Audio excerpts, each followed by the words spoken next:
Nous poursuivons nos réflexions autour de la grandeur de Shabbat dans cette rubrique qui s'appelle Saveur de Shabbat. Nos sages nous disent la chose suivante: Achat a mitzvot achashuva beyoter beshavat amalka asher e mitzvat ase deoraita lefirov arishonim. Je traduis. Nos sages nous disent que selon l'avis de tous les grands maîtres de la Torah, il y a une mitzvah de la Torah positive, une mitzvah de la Torah qui s'appelle il y a mitzvat lit'aneg beyom ha-Shabbat. Se réjouir le Shabbat. Se réjouir, passer les bons moments le Shabbat, ça fait partie d'une mitzvah. Tu fais rien, tu passes du bon temps, tu rigoles, tu manges, tu bois, tu fais les chaim avec des amis, tu vas faire des kidouches avec tes amis, tu rigoles, tu passes des bons moments, eh bien, tu fais une mitzvah de la Torah qui s'appelle It'aneg Beshabbat Beyom HaShabbat, comme c'est marqué Vekarata la Shabbat, Oneg, dans Ishaya, au chapitre Nunchet, c'est-à-dire 58. Vekatvu Chazal, c'est marqué là-bas dans la Mechilta, She'achat advarim ha'ikarim asher tzarir lit'aneg ba'em beshabbat ou she'tzarich ha'adam she'lo lid'og klal mimlachto ve'asaka beshabbat. Mes chers amis, c'est un conseil extraordinaire que nous donne ici le Rav de ce Sefer Ismechu b'malchutecha, il s'appelle le livre. Il dit, si tu veux passer un Shabbat extraordinaire, le meilleur conseil que je te donne pour kiffer le Shabbat, oublie tous tes soucis de la semaine. Oublie la semaine. Tu as fait des mauvaises affaires, ça n'a pas tourné comme tu voulais, ça s'est pas passé comme tu souhaitais.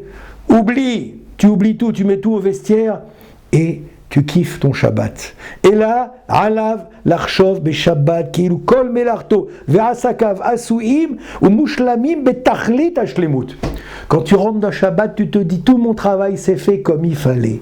Tout a fonctionné à merveille. Tout était parfait. Et tu rentres dans ton Shabbat dans une joie extrême. Ki ze haoneg hagadol beyoter asher en oneg gadol mimenu. Il n'y a pas de plus grand kiff, il n'y a pas de plus grand oneg que ça.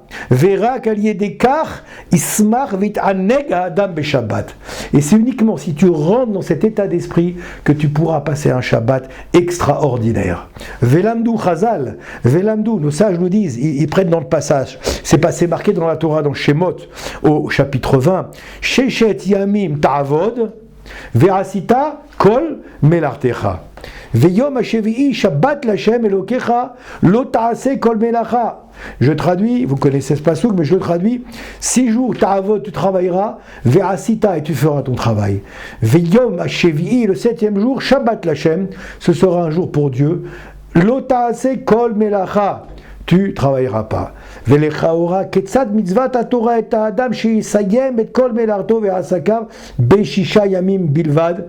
Comment peut-il se faire qu'un homme il travaille? Ça peut arriver qu'un homme il termine son travail en 6 jours, comme c'est marqué là. En 6 jours, tu dois finir ton travail. Non, peut-être que j'ai pas terminé. Peut-être que je me suis arrêté en plein milieu de la semaine et mon travail en plein milieu et je vais devoir reprendre la semaine prochaine. Qu'est-ce qu'il nous dit ici? Il nous dit ici, et là. Ba'aru Chazal, shebekach haTorah tzivita et ha'adam sheyachshov b'Shabbat keilu siyem kvar et kol melarto vechol asakav asuim umushlamim. Même si tu n'as pas fini ton travail au bout de 6 jours, sheshet yamin ta'avod, eh bien tu considères qu'il est terminé ton travail. Ça y est, 6 jours c'est terminé, tu as tout terminé. Ouais. Keilu siyem kvar kol melarto vechol asakav asuim umushlamim. C'est comme si tu avais tout terminé, même si tu n'as pas terminé. Vezot kedei she'adam it'aneg ve'ismar b'Shabbat lelo shum da'agot. Pour que l'homme puisse avoir le mérite et le privilège de se réjouir le Shabbat d'une manière intense, sans aucun souci, sans aucun problème, mikol asakav, qui soit lié à son travail, beimot achol, qui viennent des jours de la semaine. Shabbat Shalom.